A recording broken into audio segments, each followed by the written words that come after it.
Sometimes in life, your energy feels like a wild horse, strong, powerful, restless beneath you. You can almost feel it urging you forward, as if it already knows the direction you should be going. And yet, you tighten the reins. You pull back. You tell yourself you're being careful, that you're not quite ready.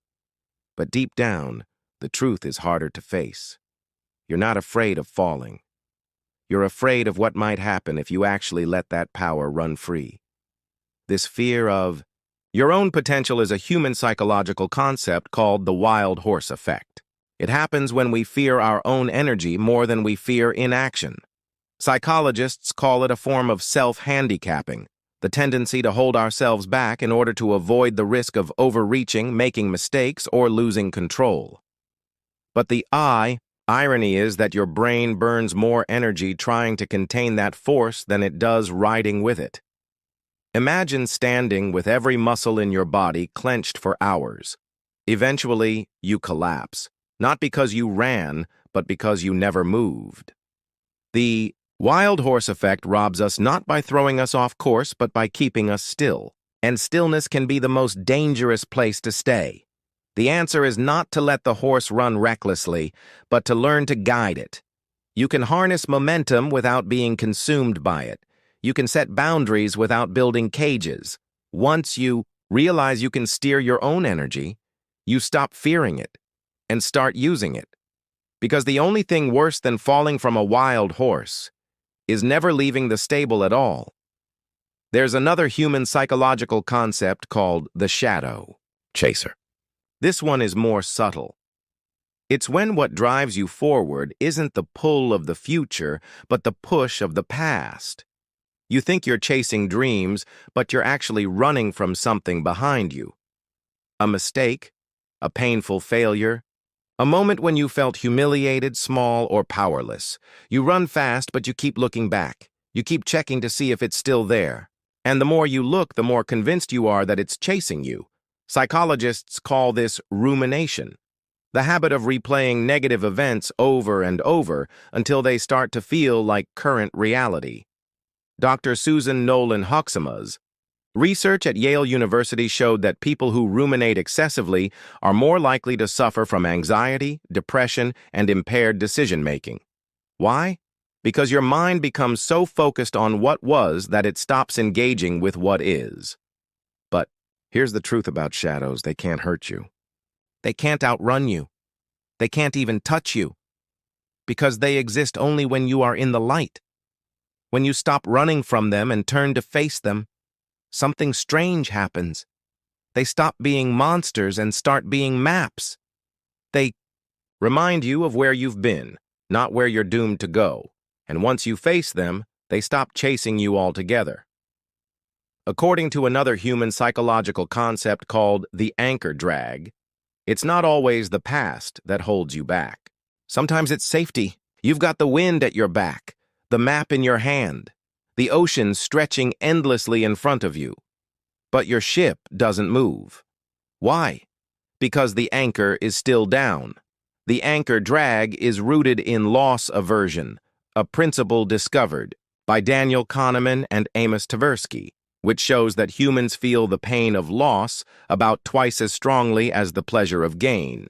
This makes us cling to what we know, even if what we know is too small for the life we want. The anchor isn't evil. It has a purpose, to keep us steady during storms. But when the storm is over and the sun is out, its job is to lift so we can sail. You don't have to cut it free and drift into chaos. You can start small, raise it just enough to explore new waters close to shore. Test new directions with minimal risk.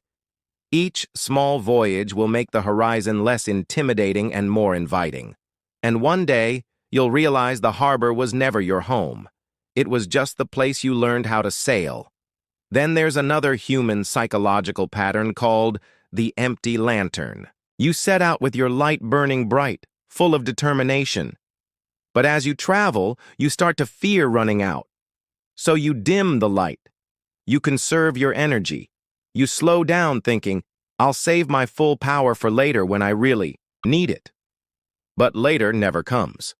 A 2016 meta-analysis in psychological science found that people's stamina is influenced as much by their beliefs about energy as by their actual physical limits. Those who believe their willpower is renewable persist longer, push harder, and achieve more.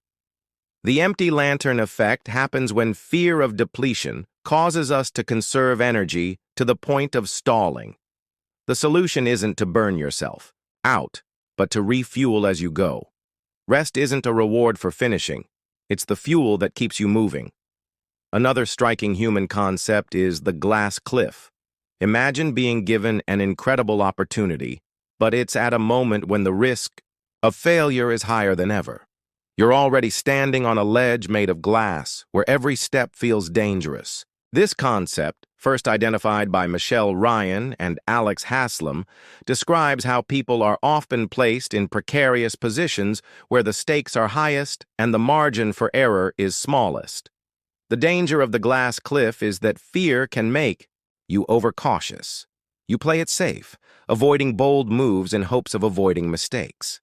But research in the Leadership Quarterly shows that in such positions, avoiding risk can be riskier than taking it. The way forward is not to stand still, but to take deliberate, calculated steps.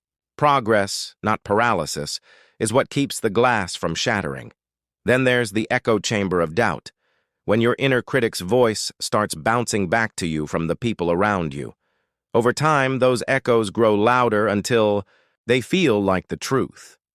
The illusory truth effect shows that repetition alone can make an idea feel true, even when it's false. If you surround yourself with voices that repeat your fears, those fears become beliefs. The way out is to change. The acoustics. Choose voices that reflect possibility, not limitation. Surround yourself with people who will challenge you with belief in your abilities. The right echo chamber doesn't repeat your fears. It amplifies your courage.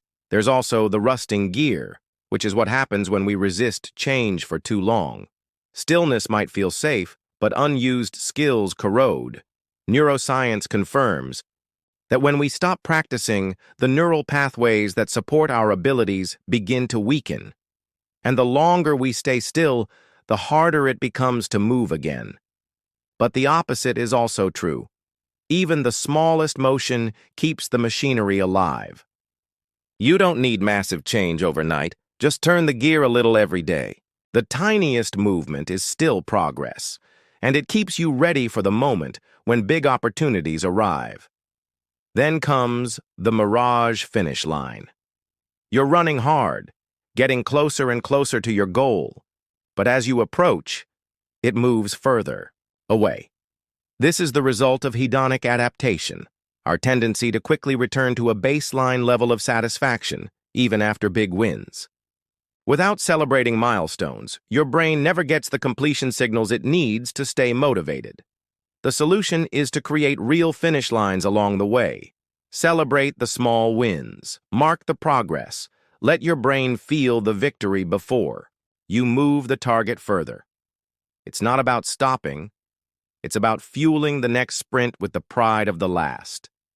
And sometimes, what slows you down is the backpack of what-ifs. You pack your mind with every possible problem, every worst-case scenario. You think it makes you prepared, but it only makes you heavy. Research in behavior research and therapy shows that over-preparation behaviors actually keep anxiety alive because they teach your brain to see danger everywhere. The key is to travel lighter. Keep the tools you truly need and trust yourself. To adapt to the rest, you are more capable in the moment than you give yourself credit for. Finally, there's the flicker effect, the fear that you can't sustain your own momentum. You start strong, then fade.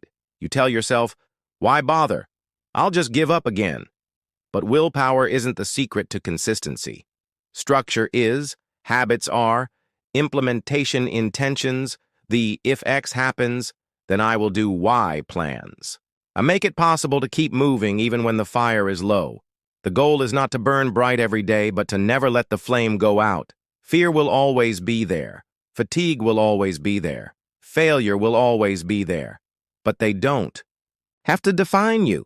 The wild horse can be ridden. The shadow can be faced. The anchor can be lifted. The lantern can be refueled. The cliff can be crossed. The echoes can be changed. The gear can be kept alive. The mirage can be made real. The backpack can be lightened. The flame can be kept steady. Move from fear to fuel, from fatigue to focus, from failure to fight, and nothing will be able to stop you. This is Mind Crafters. We thoroughly research and produce powerful ideas to help you heal, grow, and thrive.